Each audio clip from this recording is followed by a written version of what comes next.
Of course, my English proficiency were not as good as yours because it's not my language. Look, it's not a question of English. It's a matter of how you communicate. How do you respond? So we should speak it How do you respond? Mandarin. It's our responsibility But not everybody to understand. How do you envision Taiwan's role in the U.S. policy of rebalancing and pivoting towards Asia?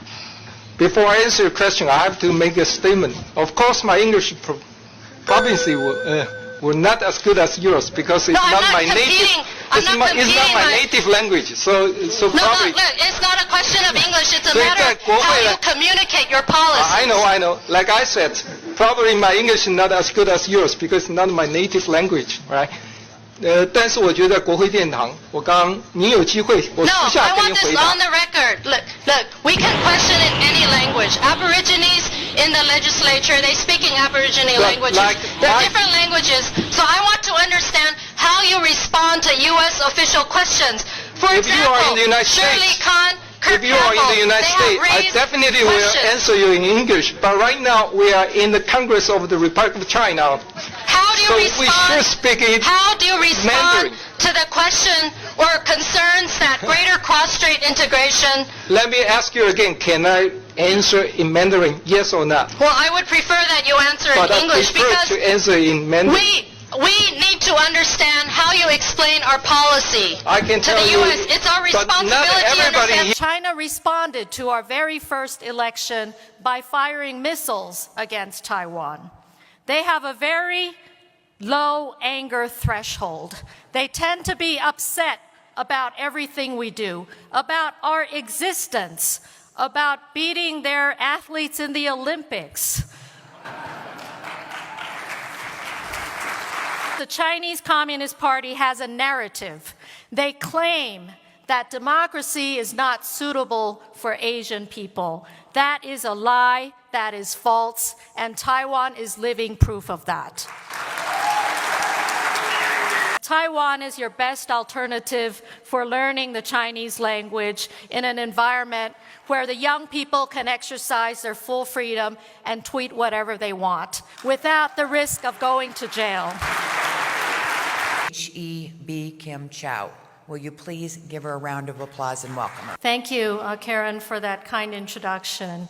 And also thank you to the Honorable Chair Stuart Adams for hosting this wonderful event here in the great state of Utah.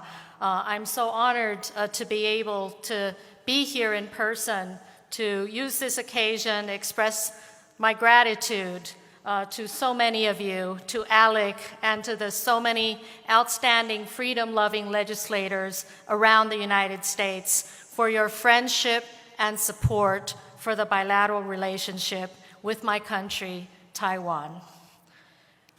And there are a number of specific items that I do want to highlight in terms of our gratitude to all of you. First of all, I want to thank ALEC for awarding my president, Tsai Ing-wen, with the International Pioneer Award for Leadership, highlighting her commitment to free markets and also to fighting for democracy. I think this is an honor not only for the President of Taiwan, but it is also recognition of the freedom-loving people of Taiwan and our determination to keep Taiwan free.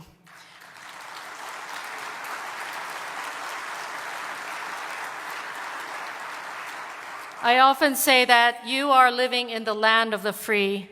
We are living on the island of the free.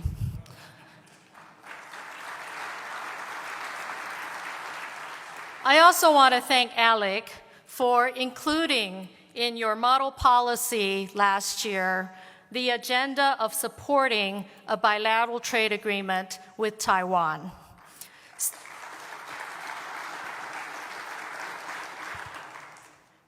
Bilateral trade with Taiwan is in the interests of both our countries. For us, it will help us diversify from over-dependence on the Chinese economy.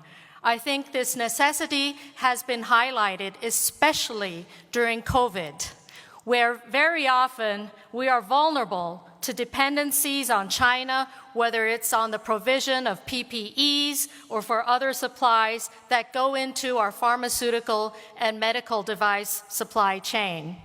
What we want to do is work among like-minded democracies that share the respect for international property rights and playing by global rules and scientific standards. Mainly, we also believe that it is only in societies that respect the freedom of speech where true innovation can propel technology that advances human progress instead of technology that is abused and used for surveillance and controlling their people.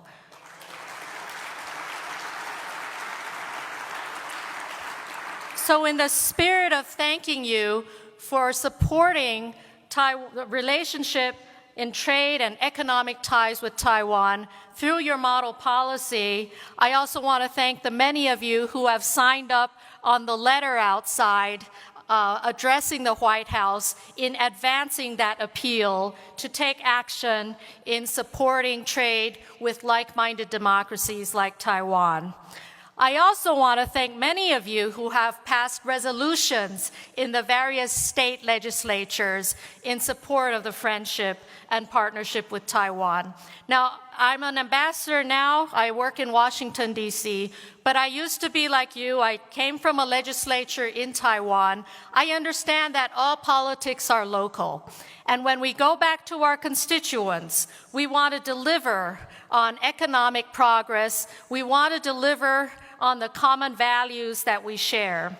And I want to say that although Taiwan, we're in the state of Utah now, our size is only about 15% the size of Utah. But we are the 8th largest consumer of American agricultural products in the world. Which means per capita-wise, each Taiwanese citizen is the second largest consumer per capita-wise of American agricultural products, just second to Canada. So we love American agricultural products. We also love American technology that is based on ingenuity and innovation in an environment of freedom. We are also fans, and of course we depend also on American energy exports that help propel our economy and our industry. So this is a bilateral partnership that reinforces our strengths and we help each other. Let me give you another concrete example. We just heard from the Senate President from the state of Arizona. Now, Taiwan's semiconductor company, TSMC, is now working on a $12 billion investment in Arizona to produce